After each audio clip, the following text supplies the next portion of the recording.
ஓம் நமச்சிவாய. Sunlight astro multiphase media YouTube channel வழியாக தங்களை சந்திப்பதில் மகிழ்ச்சி அடைகிறேன். காதல் திருமணம்.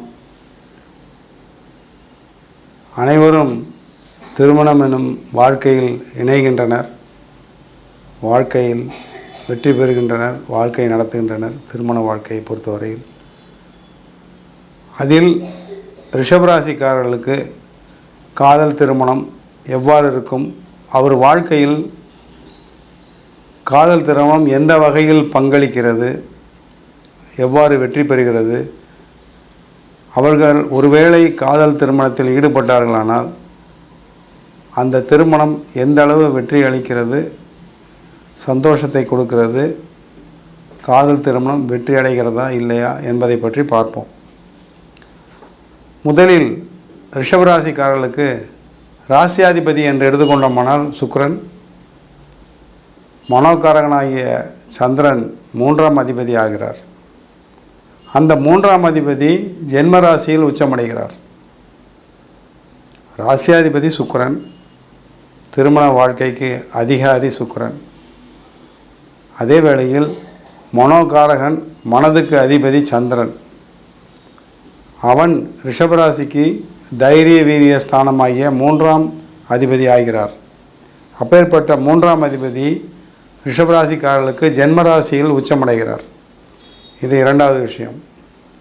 மூன்றாவது விஷயம், ரிஷபராசிக்கு 7ஆம் வீடு என்று சொல்லக்கூடிய களத்திரஸ்தானம் என்பது விருச்சிகம். விருச்சிகத்துக்கு அதிபதி செவ்வாய். அதே வேளையில் அதே செவ்வாய்தான் விரையாதிபதி என்று சொல்லக்கூடிய 12ஆம் இடத்து அதிபதிக்கும் வருகிறார் மேஷராசிக்கு. இது மூன்றாவது விஷயம். 7ஆம் அதிபதி செவ்வாய், விரையாதிபதி செவ்வாய்.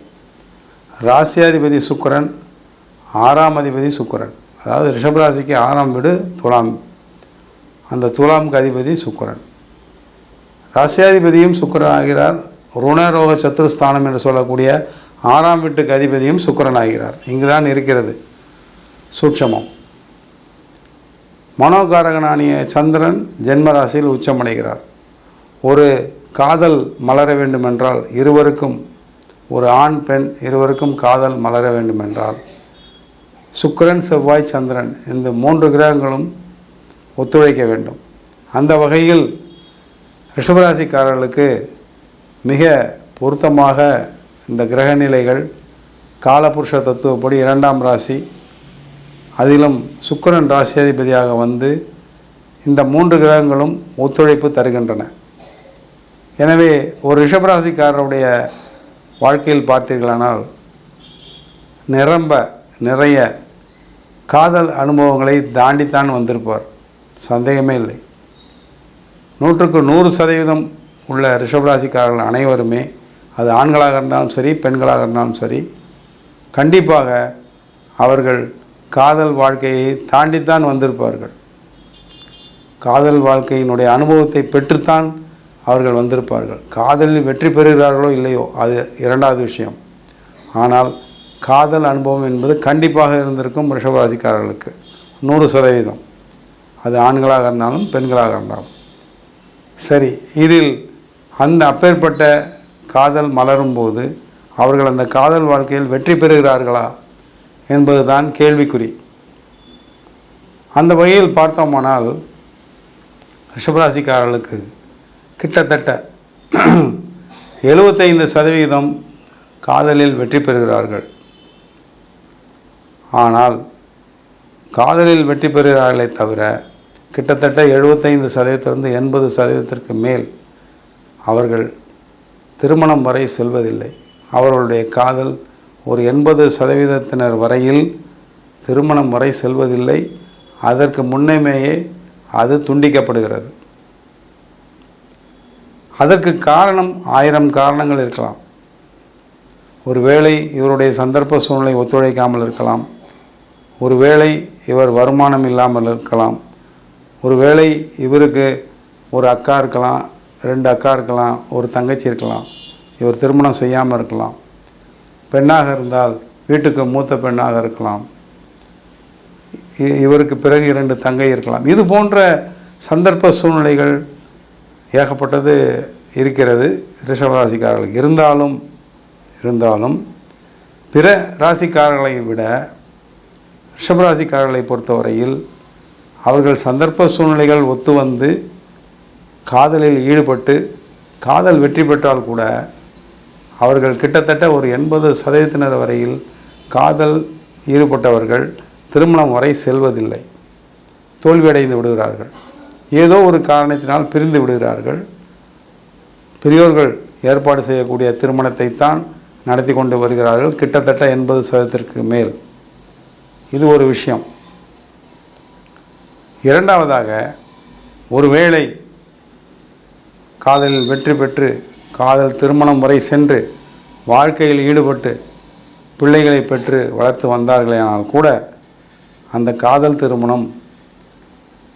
திருமணத்திற்கு முன்னே இருந்ததை விட திருமணத்துக்கு பின்னே சிறிது கசந்து விடுகிறது. இது இரண்டாவது விஷயம்.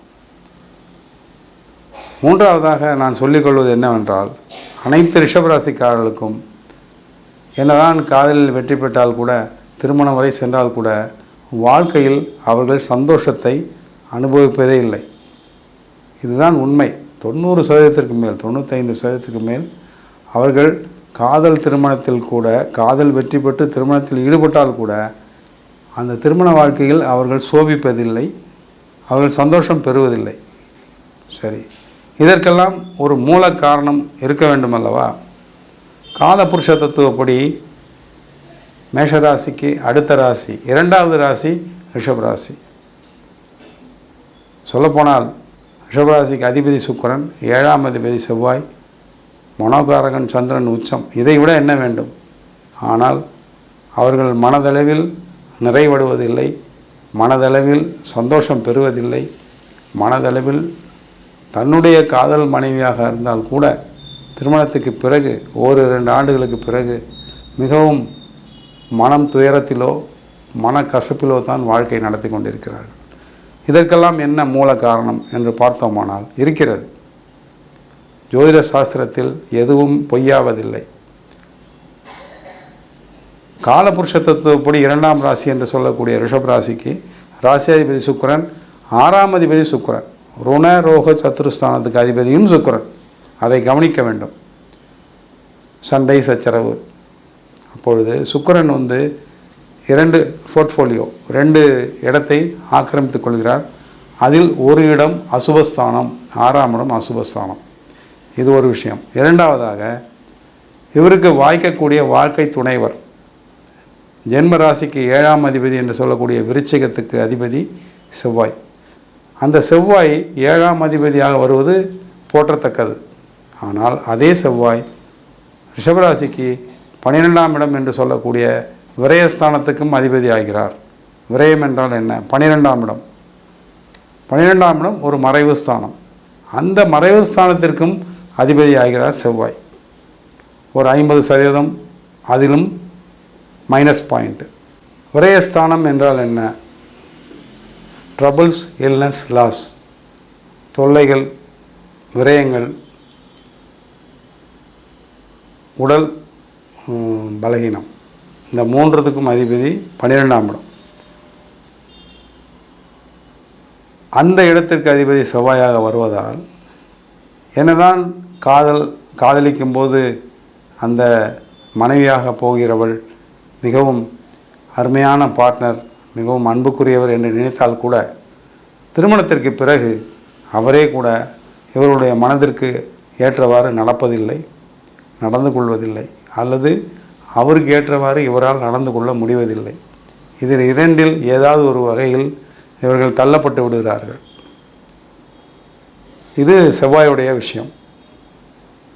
சுக்கிரனை பொறுத்தவரை 6ஆம் அதிபதி ருணரோக சத்துருஸ்தானம். சத்துருஸ்தானத்துக்கு அதிபதி ஆகிறார் சுக்கிரன். அவரே ராசியாதிபதியும் ஆகிறார்.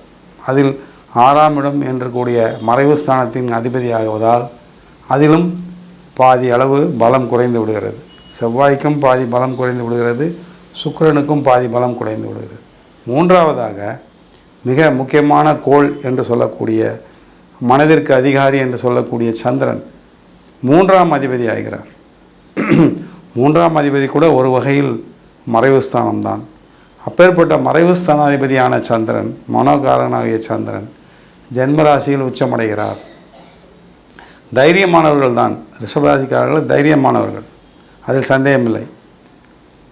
ஆனால் சந்தோஷமானவர்களா, சந்தோஷம் அடைகிறார்களா வாழ்க்கையில், சொந்த வாழ்க்கையில், திருமண வாழ்க்கையில், காதல் திருமண வாழ்க்கையில், கணவன் மனைவி வாழ்க்கையில் சந்தோஷம் அடைகிறார்களா, திருப்தி அடைகிறார்களா, நிம்மதி அடைகிறார்களா என்ற கேள்வி ஒரு $1 மில்லியன் கொஸ்டின் தான். கண்டிப்பாக 195% வரை மிக மிக குறைவு தான். ஒரு 5% வேண்டுமானால் சந்தோஷமாக இறுதி வரையில் கணவன் மனைவி வாழ்க்கை செல்கிறது என்பதே இதில் ஜோதிட ரீதியான உண்மை. நான் சொல்வதில்லை, இது ஜோதிட ரீதியான காலபுருஷ தத்துவப்படி 2ஆம் ராசியாக வரக்கூடிய ரிஷபராசிக்கு இயற்கையிலேயே அமைந்திருக்கக்கூடிய ஒரு கிரகங்களுடைய அமைப்பின்படி அவர்களுக்கு கிடைக்கக்கூடிய பொதுவான விஷயம். நாம் பேசுவதெல்லாம் பொதுவாக ஒரு ரிஷபராசிக்காரருக்கு ஏற்படக்கூடிய பொதுவான விஷயங்கள் இந்த திருமண விஷயத்தில். சரி, காதல் திருமணம் தான் அப்படி.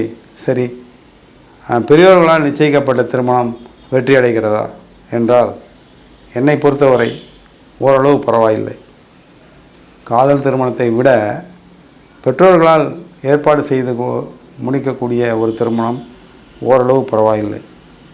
ஏனென்றால் முன்ன பின்ன தெரியாத ஒருவரை திருமணம் செய்து கொள்ளும்போது அவர்களை புரிந்து கொள்வதற்காக இவர்கள் முயற்சிப்பார்கள்.